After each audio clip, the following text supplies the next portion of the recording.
नमस्कार मुलांनो, आज आपण इयत्ता 6वी मधील विषय सायन्स म्हणजेच विज्ञान आपण शिकणार आहोत. एका नवीन भागाला, एका नवीन पाठाला आपण सुरुवात करणार आहोत. पण तत्पूर्वी मुलांना आपण पाहणार की आपण मागच्या भागामध्ये जो आपला विषय होता मुलांनो की पोषण आणि आहार, या पाठामध्ये आपण मुलांना जे शिकलो होतं की जे आपल्या शरीरासाठी आवश्यक असणारा जो संपूर्ण जो आहार आहे, जो समतोल आहार आपण म्हणू शकतो, त्याचप्रमाणे आपल्या शरीराला लागणारी जी कार्बोदके आहेत, प्रथिने आहेत, त्याचप्रमाणे जीवनसत्वे आहे, खनिजे आहेत, जे विटॅमिन्स आणि मिनरल्स आहेत, ही कशा प्रकारे आपल्याला आपल्या शरीरासाठी आवश्यक आहे. त्याचबरोबर एक संतुलित आहार, जे एक डाएट आहे, तो देखील कशा प्रकारे घेतला पाहिजे. आणि जर आपण ते घेत नाहीये, जे जीवनसत्व विटॅमिन आपल्या शरीराला थोड्या प्रमाणात तरी पण ते आपल्याला नाही मिळाले, तर त्याच्या अभावी कोणकोणते आजार होऊ शकतात, या संबंध घटकाचा आपण अभ्यास मागील भागामध्ये केला होता. आज आपण एका नवीन भागाला, एका नवीन पाठाला म्हणून आपण सुरुवात करणार. जो आपला 8वा पाठ आहे, आपली अस्थिसंस्था आणि त्वचा आहे. आपली अस्थिसंस्था आणि त्वचा या पाठाचा आपण आज सविस्तररित्या अभ्यास करणार आहोत. बघा, आपल्या की धड्याचं जे नाव आहे, जे पाठाचं नाव आहे, आपली अस्थिसंस्था आणि त्वचा. म्हणजे काय? अस्थिसंस्था म्हणजे काय? की जी आपली हाडं आहेत. मग ही हाडं आपल्या प्रत्येक मानवी शरीराला हाडंही असतात, बरोबर आहे. मग त्या हाडांबद्दल म्हणजे अस्थिसंस्थेबद्दल आपण अधिक माहिती घेणार आहोत. आधी आपण प्रथम जाणणार आहोत की अस्थिसंस्था म्हणजे काय? की अस्थिसंस्था म्हणजे की अशी मानवी शरीराची की रचना आहे की त्याच्या मानवी शरीराच्या आतील भागांना संरक्षण देण्याचं जे काम करत आहे, त्याला आपण अस्थिसंस्था असे म्हणत आहोत. की मानवी शरीराच्या हाडांना संरक्षण देणे आणि आतील इंद्रियांचं रक्षण करणं म्हणजेच काय आहे? अस्थिसंस्था हे आपण समजून घेतलेलं आहे. मग याचे देखील मुलांना प्रकार पडतात की अस्थिसंस्था अशी आहेत. मग त्याच्यामध्ये देखील प्रामुख्याने 4 भाग पडतात. लांब हाडे आहेत, लहान हाडे आहेत, चपटी हाडे आहेत आणि अनियमित हाडे आहेत. मग त्यांचं देखील आपण जे स्थान आहे त्या हाडांमध्ये कुठे आहेत ते देखील आपण पाहणार आहोत. याच्यामध्ये देखील 2 प्रकार पडतात. एक जैविक हाडे आहेत आणि अजैविक देखील हाडे आहेत. तसेच आपण मुलांना या पाठामध्ये आपण अनेक घटकांचा देखील आपण अभ्यास करणार आहोत. चला तर आपण बघूया की प्रस्तावनेच्या माध्यमातून आपण पाहणार आहोत की या घटकामध्ये आपण मानवी जे संस्था आहे त्याचे उपाय काय आहेत, त्याचप्रमाणे जे सांधे आहेत, सांध्याचे प्रकार आहेत, त्याचप्रमाणे आपण पाहणार आहोत त्वचाचे कार्य, त्वचाची जी रचना आहे, अपेक्षा हाडे काय आहेत, त्याचप्रमाणे आपण पाहणार की अक्षय हाडे आहेत, ते देखील आपण या सर्व आपण घटकांचा अभ्यास करणार आहोत. जे मानवी अस्थिसंस्था आहे त्याचे उपाय काय आहेत, हे सगळं आपण त्याचा घटकाचा अभ्यास करणार. बघा, आपण पाहणार अस्थिसंस्था व त्याच्या हाडांचे प्रकार कोणकोणते पडतात, त्याच्यामध्ये अक्षय सांगाडा आहे, उपांग सांगाडा आहे, याच्या संदर्भात देखील आपण अभ्यास करणार आहोत. सांधे व सांध्याचे प्रकार याचा अभ्यास करणार आहोत. त्याचप्रमाणे त्वचाचे कार्य, त्वचाची रचना, या सर्व संबंध घटकेचा देखील आपण अभ्यास या पाठामध्ये करणार आहोत. चला तर आपण लगेचच मुलांना स्पष्टीकरणाच्या माध्यमातून हे सर्व घटकांचा व्यवस्थित आपण स्पष्टीकरण चित्राच्या माध्यमातून समजून घेण्याचा प्रयत्न करूया. बघा, इथे तुम्हाला काय दिलं आहे आपण पाहूया. इथे पाहू शकता, इथे त्यांनी दिले की मागील येतात आपण हृदय, फुफ्फुस, आतडे, मेंदू या इंद्रिय संस्था म्हणजे आपले इंटरनल ऑर्गन्स आहेत. त्याने ऑर्गन सिस्टम व त्याची कार्य पाहिली आहेत की कशा प्रकारे हे कार्य करत आहे मागील इयत्तेमध्ये म्हणजे जे आपण पाहू शकतो की आता 5वीच्या इयत्तेमध्ये. म्हणून त्यांनी सांगितलं की मागील इयत्तेमध्ये आपण कोणत्या गोष्टी पाहिलेल्या आहेत की हृदय हे काय काम करत आहे, फुफ्फुसाचं कार्य काय आहे, आतडे काय करत आहे, मेंदू काय काम करत आहे, हे सर्व इंद्रिय संस्थेचा आपण ऑर्गन सिस्टम व त्याची कार्य पाहिली की कशा प्रकारे हर एक जे इंटरनल ऑर्गन्स आहेत, हृदय आहे, फुफ्फुस आहे, मेंदू आहे, हे सर्वांचे कार्य कशा प्रकारे आपण पाहिले आहेत. मागच्या इयत्तेमध्ये आपण या सर्वांचा सविस्तररित्या अभ्यास केलेला आहे, जो आपल्या पाठामध्ये जो परिसर भाग 1 मध्ये मुलांना आपण अभ्यास केलेला होता. तर अशा प्रकारे जे बघा इथे पाहिलंय की पाहू शकता हे सर्व जे सिस्टम आहे की या सर्व मेंदूचा, हृदय आहे, फुफ्फुस आहे, या सर्वांचा आपण अभ्यास या मागच्या भागामध्ये आपण सविस्तररित्या केलेला होता. म्हणजेच काय आहे, इंटरनल ऑर्गन्स आहे ते बाहेरून दिसत नाही आहेत. तर अशा प्रकारे आपण यांचा अधिक माहिती मुलांना जाणून घेणार आहोत. शरीराच्या पोकळीमध्ये विविध इंद्रिय सुरक्षित असतात. आता ही देखील काय आहे, पोकळी आहे.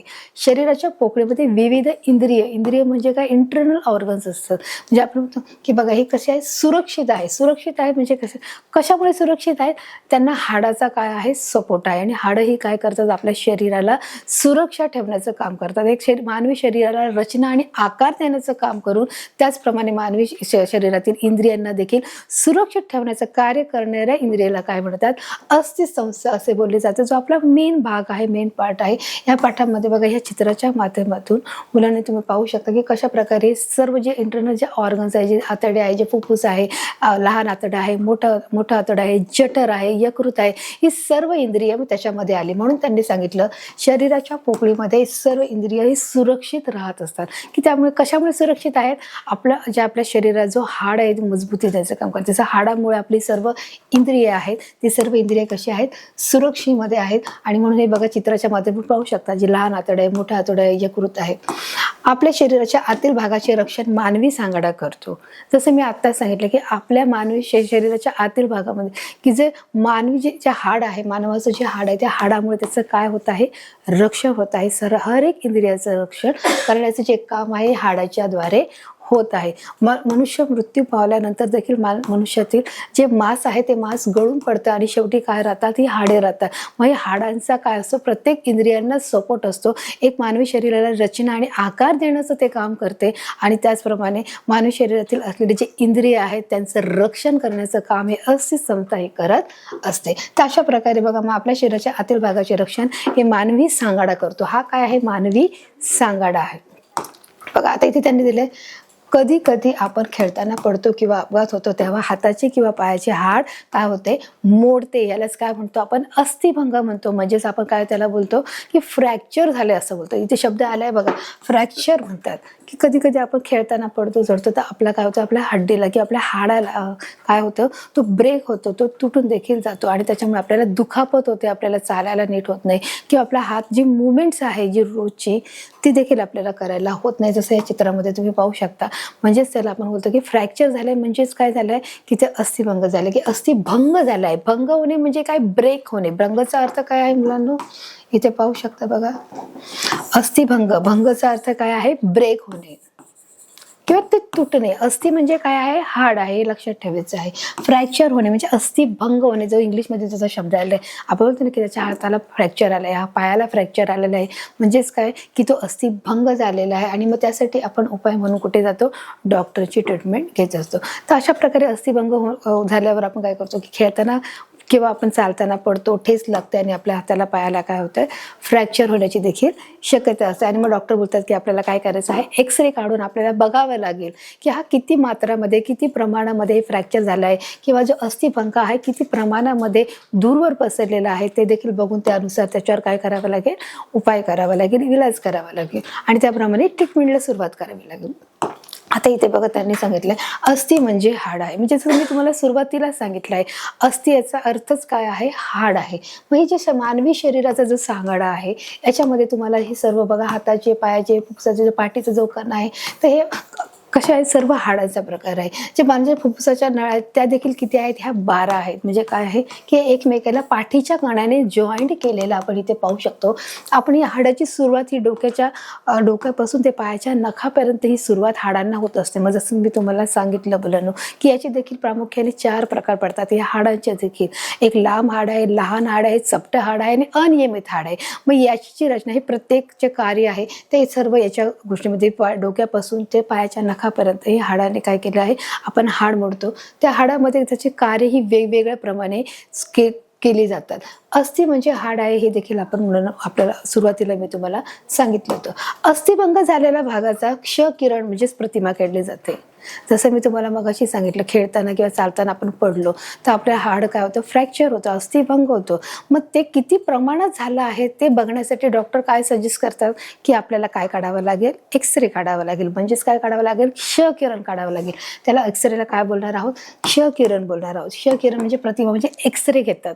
एक्सरेद्वारे आपल्याला कळतं की हाडाचं किती मोजदाद झाली किंवा हाड किती प्रमाणामध्ये दुखापत झाली आहे, तो किती ब्रेक झाला आहे, त्याप्रमाणे काय केला जातो? सर्व त्या हाडावरती इलाज केला जातो. आणि मग अशा प्रकारे अस्थिभंग झालेल्या भागाचा आपण काय करतो? एक्सरे काढला जातो. हा एक्सरे देखील आपण डॉक्टरच्या तज्ञाने काढत असतो. क्ष किरण प्रतिमेचा शोध हा रॉन्टजन यांनी लावलेला होता.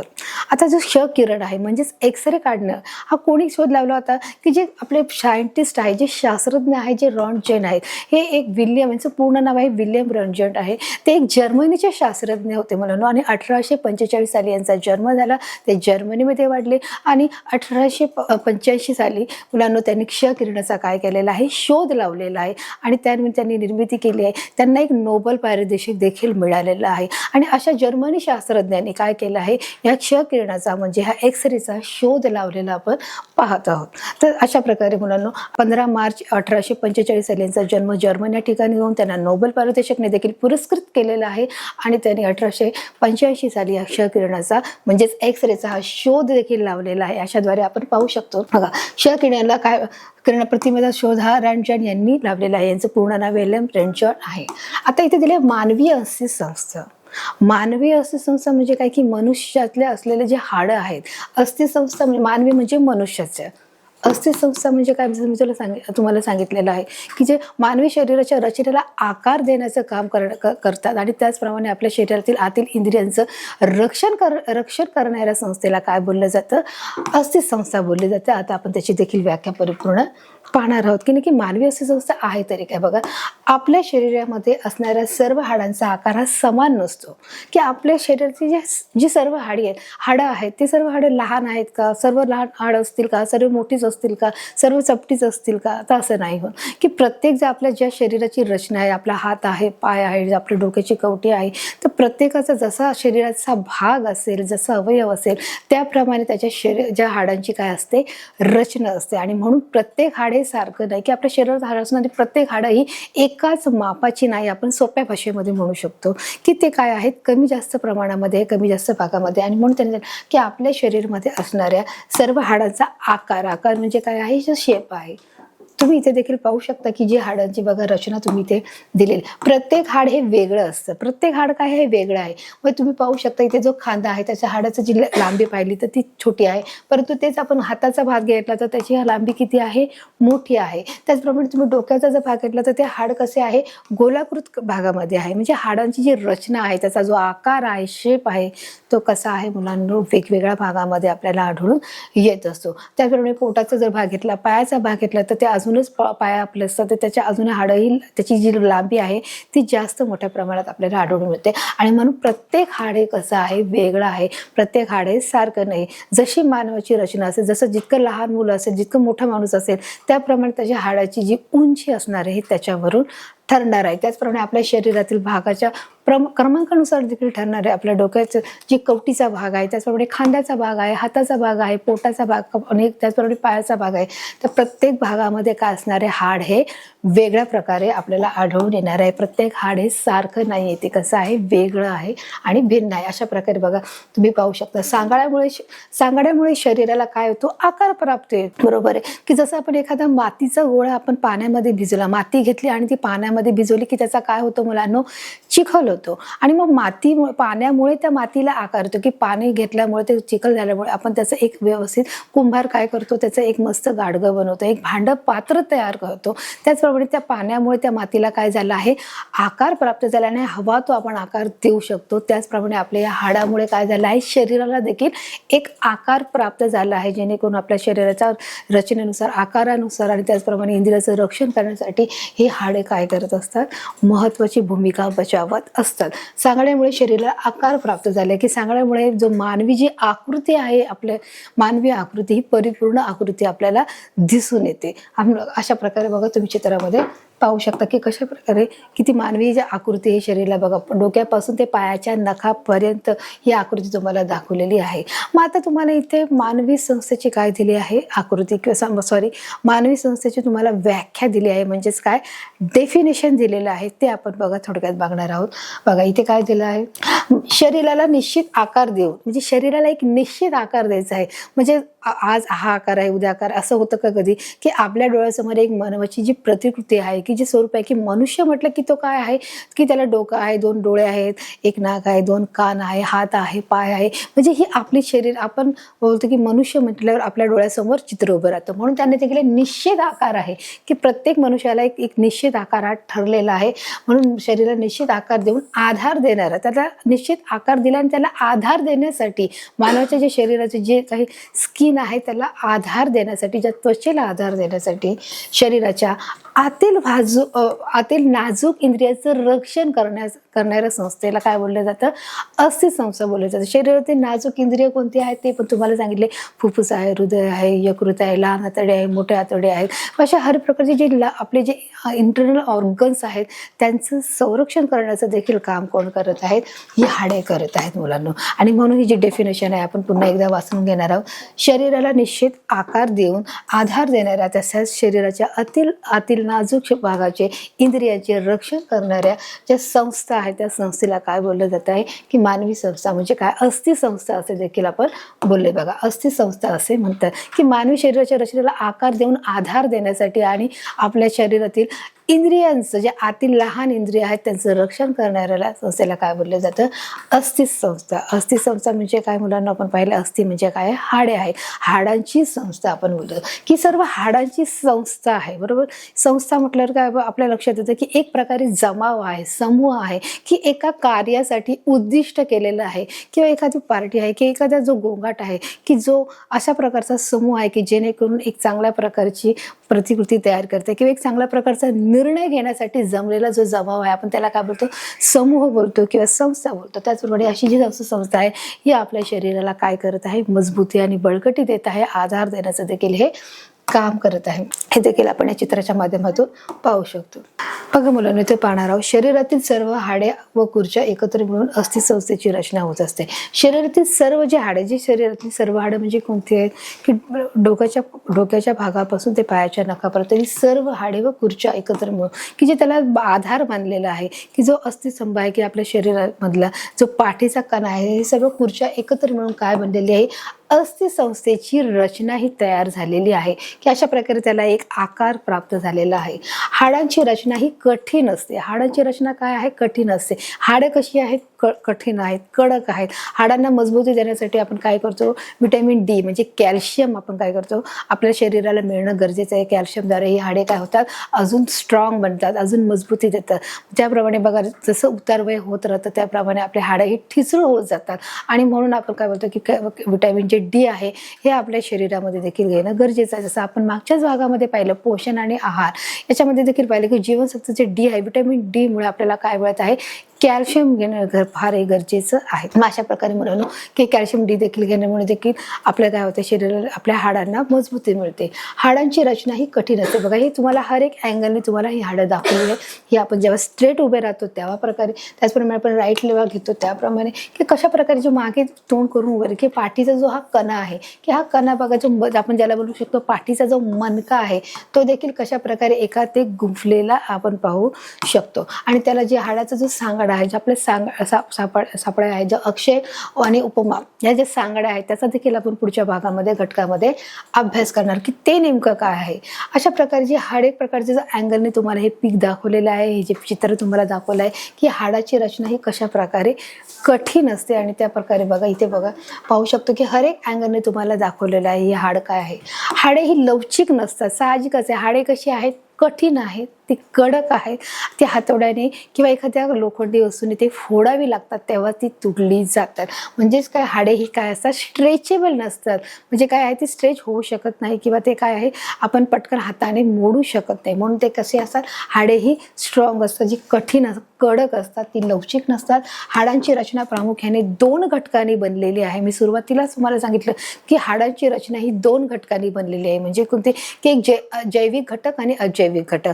मग याचा देखील मुलांना आपण अभ्यास पर्यावरण भाग 1 मध्ये जो परिसर भाग 1 होता त्याच्यामध्ये आपण इयत्ता 5वीच्या पुस्तकात पर्यावरण या भागामध्ये आपला चौथा जो चॅप्टर होता त्याच्यामध्ये आपण केला होता की जैविक घटक म्हणजे काय, अजैविक घटक म्हणजे काय याचा आपण देखील अभ्यास केला. की जे जैविक जे घटक आहेत त्याच्यामध्ये आपण पाहिलं होतं मनुष्य जे प्राणी पशु पक्षी आहेत, जे वनस्पती आहेत, जे सूक्ष्मजीव आहेत हे जैविक घटकामध्ये मिळतात. त्याचप्रमाणे अजैविक घटक म्हणजे काय? हवा, पाणी, माती, सूर्यप्रकाश हे काय आहेत? अजैविक घटक आहेत. हे नेहमी लक्षातच ठेवायचं आहे. जैविक घटक म्हणजे काय आणि अजैविक घटक काय याचा देखील तुम्हाला स्पष्टीकरण हे झालं पाहिजे किंवा तुम्हाला याच्यातला फरक समजला पाहिजे. म्हणून इथे सांगितलं की हाडे लवचिक नसतात. हाडांची रचना प्रामुख्याने 2 घटकावर आधारलेली असते. ते आपण जर पाहणार आहोत. बघा अस्थि संस्था ह्या जैविक असतात. जसं मी आत्ताच सांगितलं की अस्थि संस्था म्हणजे काय? की जे हाडांची संस्था आहे या जैविक असतात. जैविकमध्ये काय येत आहे मुलांनो?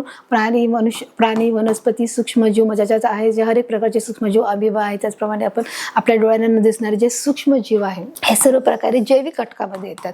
मग त्याच्यामध्ये काय आहे तर कॅल्शियम आहे, कार्बोनेट आहे, कॅल्शियम व फॉस्फरस आहे व खनिज व क्षार यासारखे घटक त्याच्यामध्ये अवेलेबल असतात. आपल्या या अस्थिपेशीमध्ये हर एक प्रकारचे बघा काय आहे, कॅल्शियम आहे, कार्बोनेट आहे, कॅल्शियम, फॉस्फरस, खनिज आणि क्षार हे याच्यामध्ये आपल्याला आढळून येत असतात. आणि म्हणून आपण काय करत असतो, आपले जे हाडांना मजबूती देण्याचं जे काम आहे ते करत आहे. अजैविक पदार्थापासून हाडे बनतात. जे अजैविक पदार्थ आहे, मग अजैविक पदार्थ कोणते आहेत आपण पाहिलं आहे. म्हणून अजैविक पदार्थ हवा, पाणी, माती आणि सूर्यप्रकाश हे काय आहेत, अजैविक घटक आहेत.